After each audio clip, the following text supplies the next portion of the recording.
Our State of the U.S. segment tonight, former National Security Advisor Mike Flynn allegedly asked the Senate Intelligence Committee for immunity in exchange for his testimony on Russian interference in the election. The Intelligence Committee rejected his request, for now at least. President Trump himself agreed with Flynn's request, tweeting, and I quote, "Mike Flynn should ask for immunity and that this is a witch hunt, excuse for big election loss by media and Dems of historic proportion." Joining me now to break it down, senior writer for the Washington Free Beacon, Adam Kredo. Adam, good to see you. Thanks for having me. I appreciate it. All right, Adam, tell me what you know about this. The reports, I guess, are conflicting a little bit. Some people are saying, oh, for sure, Flynn definitely offered immunity in exchange for his testimony. Flynn himself said he had a, quote, story to tell. Not sure exactly what that means. Yeah, I think that's actually a very good question on this. So I first heard actually rumors of this early last week, and at first it kind of pushed them off. I found it surprising that Flynn would, one, be seeking immunity, and two, be willing to open up about this. But the more we look at it and the more I've actually spoken to sources about this, the more I think that it's really an effort to protect himself. Like Trump said, this has been a witch hunt, the leaks against him, and now we see today Susan Rice requesting the unmasking of officials, where just a week ago she was denying she ever did anything like this. So look, as much as we don't want to believe it, a lot of these Obama administration people still are waging a lot of power, many of them still in the government. I think that Flynn, more than anything else, is looking to protect himself rather than expose some sort of bombshell about the administration he once worked for. Right, and I guess that wouldn't surprise me given what we know now about his lobbying efforts or how much money he's received or accepted for these efforts. But I guess my question is, maybe you know more about this than I do, is his offer to tell his story a good story to tell, which that to me seems like he's just trying to seek attention. So I was a little put off by that. But does that mean he has no story and he just wants to get it over with and make sure that the witch hunt stops? Or does that mean he really has a bombshell here that he could be indicted for and he wants to get off? Look, it could potentially be both. It's just unclear at this point. I haven't been able to speak with him personally, though I certainly tried. What I would say is this.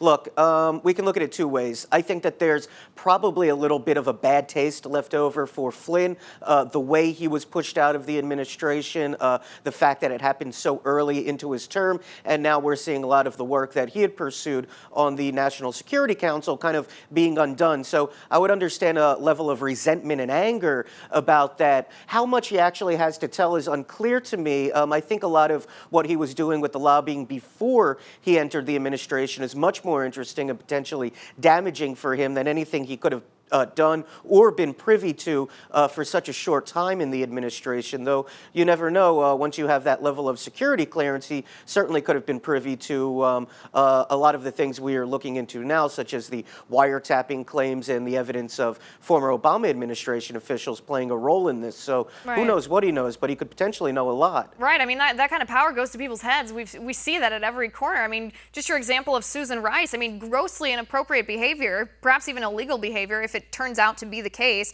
But and Flynn did. He failed to disclose 3 separate payments from Russian-backed entities in his conflict of interest forms when he began his tenure, his very short-lived tenure as National Security Advisor. So I kind of go back to what Trump said. He was talking about, President Trump he was candidate Trump then. He was talking about Hillary Clinton, and he said, if you're not guilty of a crime, why do you need to ask for immunity? I kind of do side with him on that. Yeah, I tend to agree with you on that, too. The more we learn about Flynn and his activities, I think the more troubling it is. And there's certainly an argument that even though he was pushed out of the administration under very bad circumstances, that his opponents leaking against him, it seems that he's not completely innocent in this himself and may have wound up in a position where later down the road he would have been forced out anyway due to a lot of these lobbying activities and other things of that nature. So I think you're right about that. Right. Better now than later. All right, Adam, let me go to one other topic here, and that's Congressman Nunes. We finally have an idea, at least, an idea of who his sources are, where he got that information.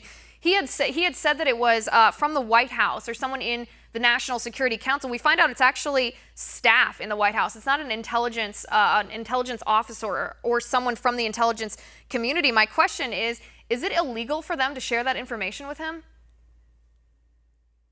Not to my knowledge. A member of Congress is cleared, certainly security-wise, to look at this type of stuff, though, like we discussed earlier, it's not possible to see a lot of this intelligence in secure places in the Capitol. You physically have to go to the executive branch, the White House, or a number of other locations. So I don't see evidence that he wouldn't have been allowed to view this, that it was an unauthorized disclosure or sharing of intelligence. I would be curious about this whistleblower, so to say, what their classification level was. If they were privy to this type of information, then I would assume they have the proper clearance for it. But to me, in my mind, it still seems relatively kosher that this was an act of whistleblowing, and that's what Congress really is there to do, to provide that oversight work. And Nunes, maybe we can quibble with the way he handled this and the way he disclosed what exactly went on. I thought there was a little bit of trouble with that story, but at the end of the day, I think it's a good thing when we try to put out intelligence about nefarious bad actors, whether this administration or the past administration. To me, the sunlight is good. Right, and Eli Lake from Bloomberg, I guess he claims that Congressman Nunes misled him about the sources of the information, that Nunes made it seem like it was an intelligence official or a whistleblower, like you're saying, when really it was White House staff, part of the National Security Council. And I guess Eli Lake is saying that changes the whole specter of what's going on here. But Congressman Schiff, he of course is the ranking Democrat on the House Intelligence Committee. He saw what Nunes saw. He finally saw those documents. He went to the White House himself and saw those documents on Friday. He didn't deny what Nunes had been claiming. He just said, again, he commented on the method by which Nunes revealed it to the president and then to the public. Yeah, I think there was always something troubling with this story. Actually, had spoken to Eli about it back when he was working on it, and we asked to each other many of the same questions that have now actually come out in public. That Nunes, I didn't find him entirely trustworthy to begin with. The story had holes to me, and that was troubling. But I think the more that people like me and Eli reported on it, we've eventually got the truth. Nunes might be himself as a character somewhat discredited, but I think the intelligence at the end of the day is really going to be the bombshell that continues. And I still maintain, like I told you last week or the week before, we may see some Obama administration officials actually legally held to account for this. Right, and if the facts are confirmed, and Susan Rice did unmask these names, as reports are claiming, even Eli Lake's reporting from today, claim that she did, that could be the official that we're talking about, because that's grossly inappropriate. Yeah, bordering, and then lie about it to the press. Yeah, absolutely. I mean, she said, I know nothing about what you're talking about. Absolutely ridiculous. I guess we shouldn't expect anything better from the woman who went on 5 Sunday morning shows and blamed Benghazi on a YouTube video, but still shocking the extent of the dishonesty of some of these Obama administration officials. Adam, we're out of time. Thanks for being here.